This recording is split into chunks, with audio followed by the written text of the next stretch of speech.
Markelle Fultz has had one of the most interesting starts to his career for somebody who was a former #1 overall pick. Before he was drafted, Fultz was regarded by many scouts as the best player in his draft class and a player who had the ability to change whatever franchise was lucky enough to grab him. At this point though, we all know what happened.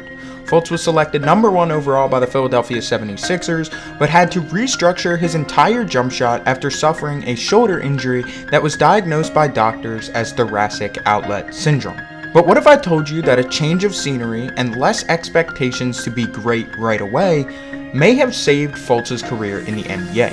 What's going on, everybody? It's Jelly J NBA, and in today's video we are going to be talking about the turnaround of Markelle Fultz's NBA career. But before we get into it, I want to thank you guys for your continued support on this channel, and if you guys haven't already, consider subscribing for daily NBA content just like this. Before Fultz suffered the shoulder injury in his rookie season that would only allow him to see action in just 14 games that year, he was regarded as a better overall prospect than all-stars from the same draft as him that included Jason Tatum, Donovan Mitchell, Bam Adebayo, and De'Aaron Fox. Now, although Fultz has not seen anywhere close to the same success in the NBA as his fellow draftees, ranking him as the top prospect from his class was no mistake. I mean, just take a look back at his college mixtape. This kid was absolutely electric, dunking on people in transition and effortlessly pulling up from three. He would finish his only season in college at the University of Washington, averaging 23 points per game on 47% shooting from the field and 41% shooting from three.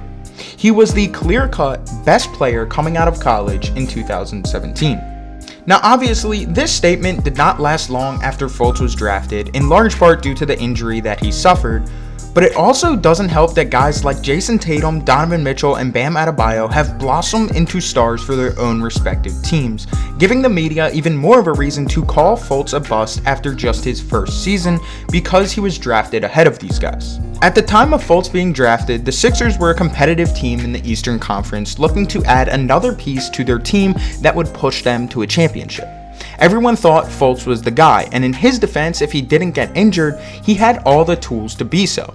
But these high expectations for both a player and a team eventually led Fultz out the door in Philly.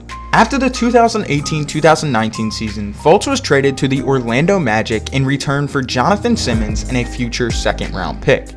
Fultz knew his time was up in Philadelphia, and his play through his first two seasons there was the reasons for the less than mediocre return that the Sixers received. But this may have been the move that saved Markelle Fultz's career. A fresh start on a team that doesn't have championship expectations right away, and a chance where he can grow and blossom into the player that he was supposed to be right away. So far, towards the end of last season and the beginning of this one, Markelle Fultz has done just that. In just 3 games this season, Fultz is averaging 20 points per game and 4 assists per game on 49% shooting from the field. Not to mention, the Magic are one of the only remaining undefeated teams left in the league. In his first full season in Orlando last year, Fultz logged double-digit points in 51 out of 73 games in the regular season. Now, I know this isn't an impressive stat by any means, especially for someone who was a #1 overall draft pick, but this is something that he achieved in Philadelphia only a total of 12 times. This fresh start has definitely helped him and his morale. Now, I'm not going to sit here and tell you guys that the star that we saw in college is coming back, but what I am going to say is that Markelle Fultz has come a very, very long way. And I'm so excited to be rooting for him as somebody who had to watch him struggle early on in his career. And that's the video, guys. If you enjoyed, be sure to leave a like and subscribe. And don't forget to let me know your guys' thoughts on Fultz in the comment section down below. As always, I hope to see you guys in the next one.